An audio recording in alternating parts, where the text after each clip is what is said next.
বিষয়টা ভালো না।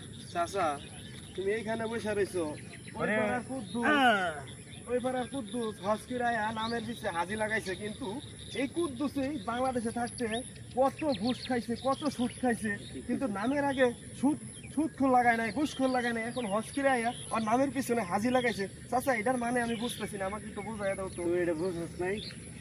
আরে বাবা বুঝবি না, বুঝবি, বড় হইলে বুঝবি। এটা হইলো নামের আগে একটা টাইটেল, টাইটেল লাগাইলো, ওটা পরে বুঝবি। ও এটা নামের আগে টাইটেল লাগাইছে, কিন্তু সুদখোর যখন আসলে তখন তো সুদখোর লাগায় নাই।